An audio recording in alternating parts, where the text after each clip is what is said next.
My name is Dr. Veronica Esagui. I'm a chiropractor, and here I am at Gentle Care Chiropractic, where I work with my son, Dr. Ralph, and Dr. Amanda, and Erica, who does the front desk work. So I'll get started. My topic is scoliosis today, and the reason I picked that is because I'm at the Gentle Care Chiropractic. I have to stick with chiropractic, okay? So I usually, like I was saying before, I relate more to telling younger people what to do about their curvature and how to address it, so to prevent it from keep on going. My worst case scenario was about 3 years ago when I had a patient that her spine, this is so-called the normal spine, she came in like that. That was her spine. And I was shocked because my first thought was, where are the parents? Well, how come they don't see that? Okay, well, her grandfather was a chiropractor, and he was totally against surgery. I almost passed out when I saw that because she was like 12, 13, and you have about 3-4 more years to grow. So we started treating her. Her grandfather would come in with me, and we would both actually work on her spine, trying to reverse the curve to go back. One of the worst curves, in my personal opinion, are where the ribs are. Because where the ribs are, it's like a bird's cage. Once you turn it, now you not only have the spine to work on, but you also have the ribs to turn that way. My favorite patients are the ones that have the curve in the low back, because if I work in this area, and I've had much successful stories about it, where if I adjust here, everything else goes the other way, and it's really cool. So this girl that came in, they had about here, when her grandfather died, the family agreed that she should have surgery done. And so she went up at OSAGU, and they actually had pins. I went to visit her. They had pins on her skull with weights pulling down to try to stretch her spine day and night. While she was at OSAGU, her spine went from here to here. Okay, that's how quick it, because once she goes over a certain amount of curve, gravity and the weight, it just keeps on going. So she did have surgery. It was very successful because she would have died if it kept okay. So she had the surgery, and they did put a rod between T1 and all the way down to here. And that's what kept it. Okay. So I'm anti-surgery, but it gets to a point where there's no other solution for it because you just let it go for too long. Okay. So you may say, so all right, now I've grown up, I'm an older person, how bad can it be? Well, it's about 1 degree a year that the curve keeps going. Not necessarily everybody, but if you do go 1 degree a year, at the end of 10 years, it's 10 degrees that you're going in the wrong direction. All right? So there are all kinds of scoliosis. Some of them, I find that if I put a heel lift, this is where your femur head, this bone right here, femur head, if it goes here, and one leg is higher than the other, now you see what's happening. Instead of being straight, it's going that way. Okay, so when it's going like that, your spine, in order so you don't fall, starts to go compensate. It goes the other way. But when it goes this way, the top, so you don't end up like that, goes the other way. Now you got the S curve that some people associate with scoliosis. Okay, then there's the people that are born what they call a demi bone. And a demi bone, instead of being kind of a square bone, it's kind of like that. So now the other bones are going to see what happened to my fingers, how they keep going. So it produces that curve. And that is the nastiest one you can possibly have, because the bone is going in like so, and now the other ones are going to follow. Okay. One of the things that is very, very important that I address in my book is what you eat, what you put in your system. Very important that you put in the chemicals. You are made of chemicals, but you want to make sure that the chemicals you put into your body are going to make your bones stronger and healthier. So someone with osteoporosis, with bone density loss, not eating properly, their bones are soft, okay, and they start turning, and there's no way of stopping that unless they recover by, I feel this way, you should eat healthy, you should be happy all the time, at least you should try to be happy, because it increases certain endorphins in your body that gives you health, there's an attitude, okay? What you drink, what you eat, chiropractic care, acupuncture, massage, being healthy, working out, going out dancing is very important. As Rich is sitting over here, and we went out dancing last night with a bunch of other people that are into the health and losing weight. You lose about 2 pounds when you go work out, which is very, very good because you sweat it out. To give you an idea of the average person growing up looks like that. Your bones are smooth, your discs are nice and plumpy. They are made out of 85% made out of water, and like a jelly kind, and it's like a pillow between the bones. And so when the nerves are trying to come out, they are happy. They are going to every organ in your body, and they are very, very happy, and you're healthy. Then life happens. You get into an accident, you fall down when you're roller skating, your brother kicks you against the wall, or something, and things go out of place. This is the danger spot. Because what happens by being subluxated, which is a word for a joint that's not aligned, it causes an inflammation there. And that inflammatory reaction, what it does, it increases the degeneration, and the discs are no longer able to attract the nutrients to stay healthy because the action is not properly set up. And so they start dehydrating. When they dehydrate, this is what happens. And this is a case of stenosis. For those that have stenosis, they've been diagnosed with stenosis.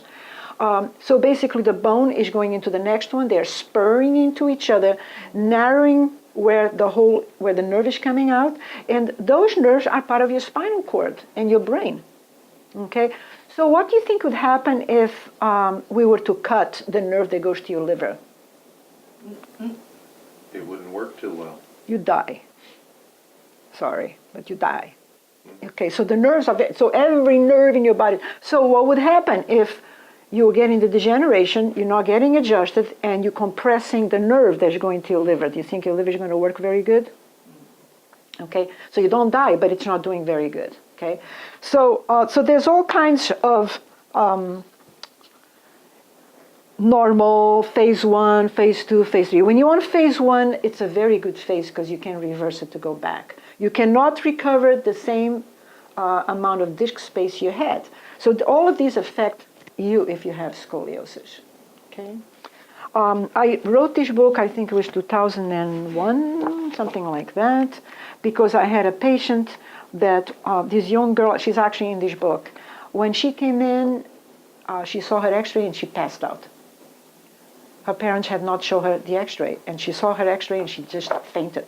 And so I was on one side, her mother was on the other, and we just grabbed her. And yeah, anyway, her story is in this book.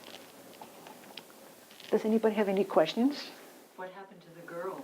Okay, so the girl, the story was that after she was getting adjusted, because she got scared when she saw the x-rays, her curve started reversing. And on purpose, when someone comes in with a curve like that, I don't take the x-rays here. I send them out to a radiologist, so that way there's no hanky-panky from my side, right? What people would say. So they go, and so they measure when they do a second set of x-rays. 6 months later, we do a set of x-rays, and it was showing that she was recovering the curve.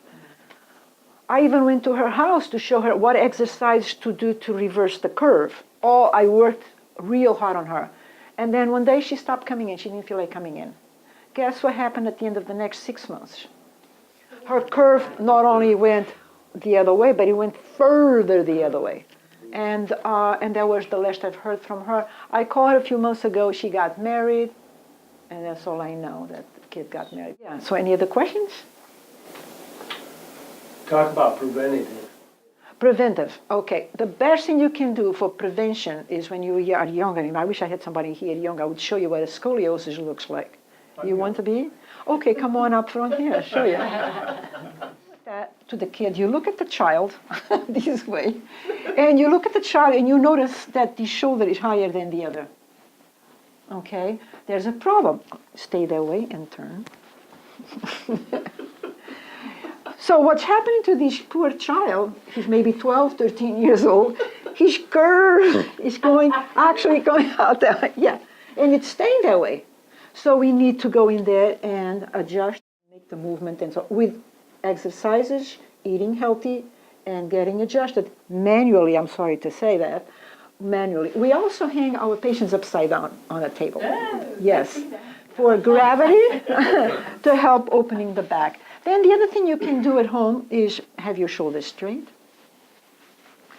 We have them bending forward gently, straight, straight, straight, and we look until they touch the floor if they can.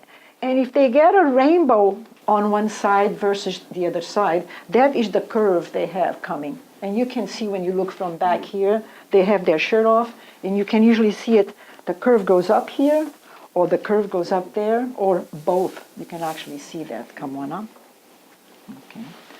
Okay. So that's what we do with children. And so, thank you for being so good. And He's cured.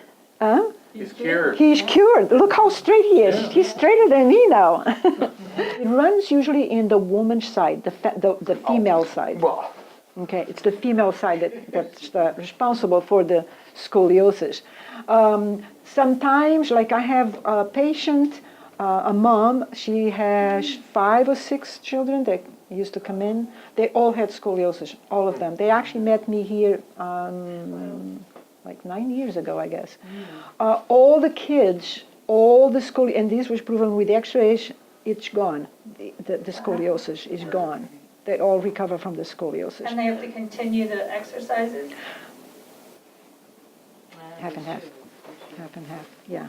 But once you have grown and you're maintaining your curve being straight, most likely you're going to be staying that way. It's only when you get older, if you already have a curve, that with gravity and the weight, it's harder to work on. Okay? Thank you. You're welcome. Any other questions? Okay, do you have any questions? No. All the answers that you might have are in the book. And anyone that gets the book, you're welcome to write. How often do you get adjusted? It depends on what's wrong with you. I have patients, they come in twice a year. How about you personally? Oh, just about every day. I mean, Erica's baby, she's now 1 year old. I remember when you were pregnant, you say, I can't wait for my baby to come out so she or he can get adjusted. She didn't know what the sex was going to be of the baby. She says, I can't wait for my baby to get adjusted. So the baby gets adjusted. And how does a baby get adjusted? Very lovingly, very tenderly.